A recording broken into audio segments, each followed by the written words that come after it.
এই এতদিন পরে আসলাম বলে অনেকেই উল্টাপাল্টা মন্তব্য করেন।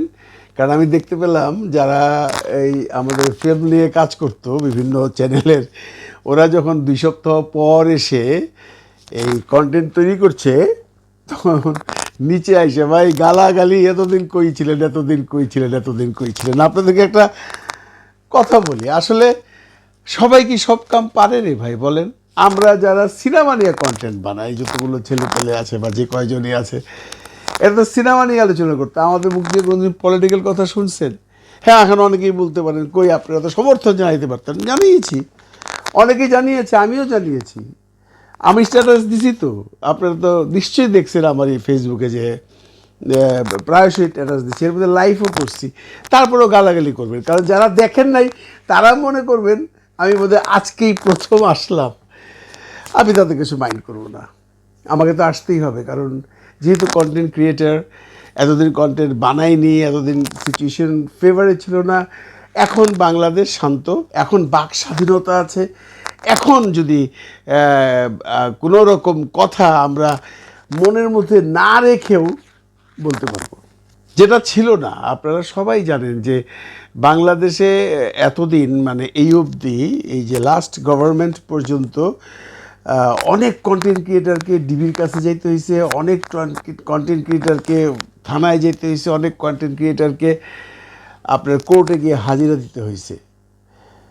আমার যদিও কোর্ট পর্যন্ত যায় নাই, কিন্তু বাক বিতণ্ডা হয়েছে এবং অনেকের সাথে অনেক রকম মনোমালিন্য হয়েছে এই সমস্ত কন্টেন্ট বানানো নিয়ে। কিন্তু এটা কেউ বুঝে না যে যারা কন্টেন্ট বানায়, যারা কন্টেন্ট ক্রিয়েটার, তাদের সাথে কারো কোনো ব্যক্তিগত শত্রুতা নাই। যাক গে, দেশে যা যা হয়েছে এগুলো নিয়ে আলোচনা করতে চাই না, কারণ দেশে কি কি হয়েছে, কোথায় কি হয়েছে সব আপনারা জানেন। এটা আমার কাছ থেকে শোনার কোনো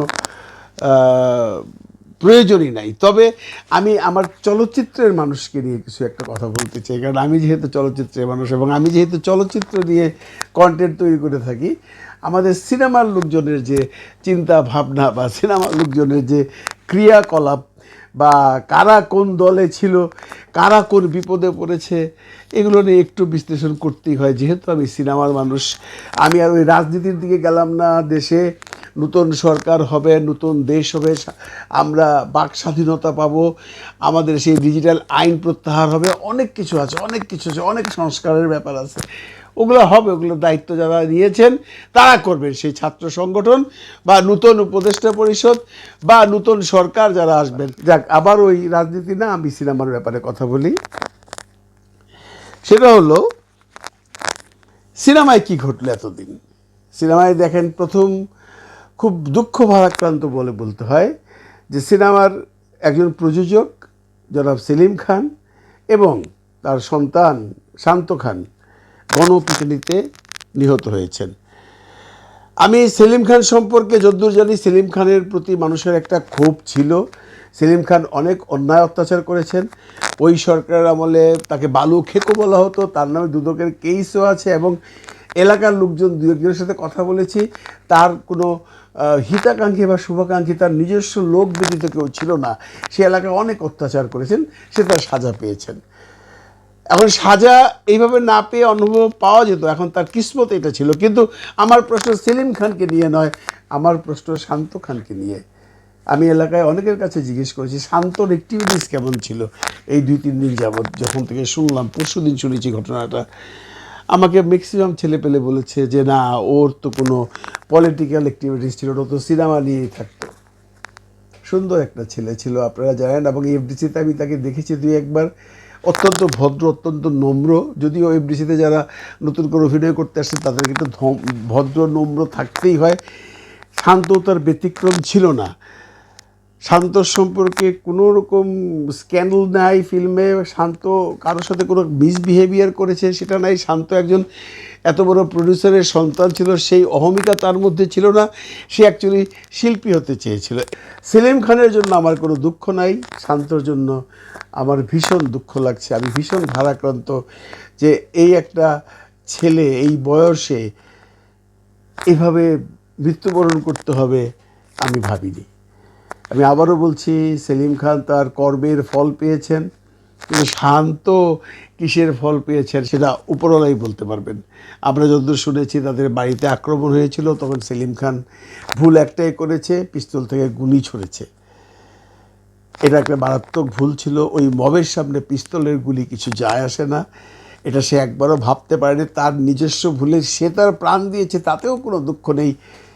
এই শান্তটা যে মরে গেল, শান্তটাকে যেভাবে পিটিয়ে মারলো, এটা আসলেও সহ্য করা যায় না। আমি কিছু তৎকালীন ফুটেজও দেখেছি যেগুলো দেওয়া সম্ভব নয়। তো আফটারঅল সে আমাদের সিনেমার ছেলে। অনেকের শান্তর প্রতি হয়তোবা কোনো রকম ক্ষোভ থাকতে পারে, কোনো রকম জেদ থাকতে পারে। তাদেরকে বলছি আপনারা সেটা ভুলে যান। সে আল্লাহর পেয়ারা হয়ে গেছেন, যে কোনোভাবেই হোক। আমরা শান্তর আত্মার জন্য মাগফিরাত কামনা করব। সেলিম খান তার পাপের প্রায়শ্চিত্ত করেছেন। তবে আবারও বলি, এই ধরনের মৃত্যু আমরা কেউই চাই না। কেউ যদি পাপ করে থাকে তাহলে তার সাজা দেশের প্রচলিত নিয়ম অনুযায়ী হবে। গেল সেলিম খান। আসলে আরেকটার খবর শুনলাম, আজ দুদিন যাবৎ রিয়াজ নাকি এয়ারপোর্টে কোথায় যাবার সময়, পালাবার সময় ধরা পড়েছে।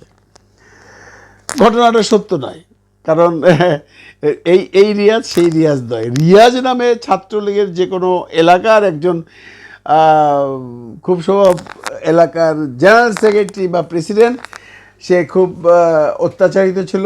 তার সম্পর্কে অনেকগুলো কেস টেসও আছে। এই ছেলেটা নাকি পালাবার সময় এয়ারপোর্টে ধরা খেয়েছে। তার নামও রিয়াজ।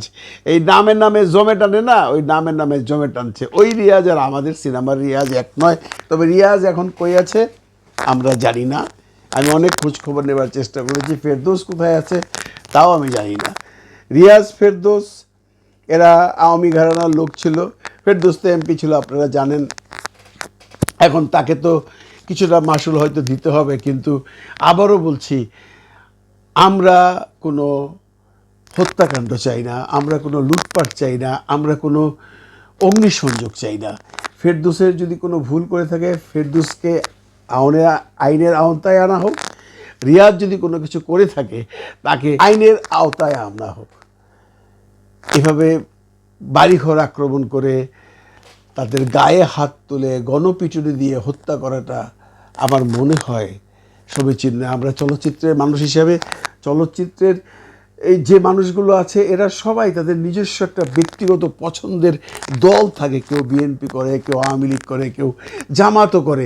এটা তার পার্সোনাল ব্যাপার। এইটাকে যখন তারা চলচ্চিত্রের সঙ্গে মিশ্রণ করে দিবে, সেটা কিন্তু কাম্য নয়। কারণ আমরা চাই না চলচ্চিত্রে কোনো রাজনীতি ঢুকুক। সংস্কৃতিতে রাজনীতি ঢুকলে সেই সংস্কৃতি একদম বিনষ্ট হয়ে যায়।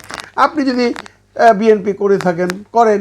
যেমনটি ধরেন আমাদের শিবাসানু ওপেন বিএনপি করে, কিন্তু কখনো তাকে আমরা চলচ্চিত্রে দেখিনি সে বিএনপি করার সময়ও বা বিএনপির ক্ষমতার সময়ও কোনো রকম ভাব দেখিয়েছে বা বলেছে আমি অমুক ক্যাডার বা আমি বিএনপির অমুক। এমনটি হওয়া উচিত। আপনি আওয়ামী লীগ করতেই পারেন, আপনি ছাত্রলীগ করতেই পারেন, আপনি কোনো দলকে সাপোর্ট করতে পারেন, সেটা কিন্তু আপনার কর্মস্থলে প্রভাব দেখানোটা ঠিক নয়। যদিও রিয়াজ বা ফেরদৌস আমাদের কর্মস্থলে কোনো প্রভাব দেখায়নি, কিন্তু তারা সরকারিভাবে বেশ কিছু সুযোগ সুবিধা নিয়েছে, যেগুলি তাদের চক্ষুষ্ণ হয়েছে। যেমনটি ধরুন ফেরদৌস, যদি ইলেকশন হতো, প্রপার ইলেকশন হতো, তাহলে আমার মনে হয় না ফেরদৌস এই ঢাকা 5 থেকে এত ভোটে বিজয়ী হয়ে আসতে পারত। রিয়াজ আওয়ামী লীগকে সাপোর্ট করে। রিয়াজ আওয়ামী লীগের সরকারের ইলেকশনের সময় বিভিন্ন জায়গায় গেছে, এমন অনেক শিল্পীরাই গেছে। এটা বোধহয় তাদের কোনো ভুল নয়। তবে ফেরদৌস যে অবস্থানে আছে, সেই অবস্থানে থেকে কোনো ছাত্র আন্দোলনে সমবেদনা জানানো বা কোনো স্ট্যাটাস দেওয়া যতটুকু প্রবলেম ছিল, রিয়াজ এদের বোধহয় ছিল না। এরকম অনেকেই আছে, এরকম অনেকেই আছে। আমাদের এই অঙ্গনের যারা ইউটিউব করি তাদের কথা আপনারা জানেন। একমাত্র সালমান মুক্তাদির ব্যতীত কেউ সেভাবে সরব ছিল না। সবাই সরকারি পৃষ্ঠপোষকতায় থাকতো বলে তারা সরব হতে পারেনি। এখানে কিন্তু এই শাকিব খানকে নিয়ে যারা কন্টেন্ট তৈরি করে তাদের সাথে মিলাবেন না। তারা কিন্তু কোনো সরকারি পৃষ্ঠপোষকতার জন্য আসেনি। অনেকেই আসেনি চ্যানেলটা খেয়ে নেবার ভয়ে। আমি একদম মনের কথা বলছি বন্ধুরা। অনেকেই আছেন যারা এই চ্যানেল করেই তার সংসারটাকে চালান। হয়তোবা সে ভেবেছে যে আমি যদি এখন এই সরকারের বিরুদ্ধে কোনো কথা বলি আর কোনো কারণে যদি এই সরকার টিকে যায়, তাহলে তো আমি রাজনৈতিকভাবে এবং পুলিশ দ্বারা লাঞ্ছিত হবই, পাশাপাশি আমার চ্যানেলটা যে কোনো সময় খেয়ে ফেলবে। একটা চ্যানেল গ্রোথ করা যে কত কষ্টের ব্যাপার, এটা যারা করে তারা বুঝে। এই জন্যই হয়তোবা এই যারা সিনেমা সংক্রান্ত কন্টেন্ট তৈরি করেন তারা একটা খুব সরব ছিলেন না। এই এই এই ভুল বা এই জিনিসটা আপনাদের মাথায় রাখতে হবে, এবং এই জিনিসটা কখনোই মনে করে দিতে পারবেন না বারবার বারবার যে এই মেয়ে এতদিন কই আসিলেন, এই মেয়ে এতদিন কই আসিলেন। একটা কথা মনে রাখবেন, স্বাধীনতা যুদ্ধ যারা করেছে আর স্বাধীনতা যুদ্ধে যারা সহায়তা করেছে তারা কিন্তু সমান অধিকারী। এটা না মানলে চলবে না যে আপনি যুদ্ধ করেছেন বলে আপনারই একা দেশ, আমরা যুদ্ধ করিনি বলে আমাদের দেশটা নয়, এটা কিন্তু হয় না। কেউ কি ছাত্র আন্দোলনের বিরুদ্ধে কোনো কথা বলেছেন কি না? যদি সেটা বলে থাকে তবে তাকে বয়কট করুন, তাকে সাজা দিন, তাকে যা ইচ্ছা তাই করুন। এমনটি কিন্তু কোনো এই চলচ্চিত্র কন্টেন্ট ক্রিয়েটাররা করেনি। তারা হয়তো নীরব ছিল কিন্তু কোনো কমেন্ট করেনি, ছাত্রদের পক্ষেও না ছাত্রদের বিপক্ষেও না। সুতরাং আপনারা আমাদের কন্টেন্ট দেখলে যে ঝাঁপিয়ে পড়েন, রে ভাই এতদিন কই ছিলেন গর্তে ছিলেন, সয়লাভ হয়ে গেছে এই ডায়লগটা প্রত্যেকটা কন্টেন্ট ক্রিয়েটারের মাঝখানে এটা আসছে। অনেকে দু একটা কথা বলেছেন ফেসবুকে, তার মধ্যে আমিও বলেছি, আমাকে হয়তো অনেকে গালাগালি করবে, আবারও বলছি যারা আমাকে দেখেনি তখন ফেসবুকে তারা করেন, কিন্তু দিন শেষে আমরা সবাই এক। এই যে নতুন একটা সরকার গঠিত হতে যাচ্ছে, নতুন একটা বাংলাদেশ হচ্ছে, এর অধিকার আমার আপনার সবার আছে। ভালো থাকবেন সবাই, ভালো রাখবেন সবাইকে। খুদা হাফেজ।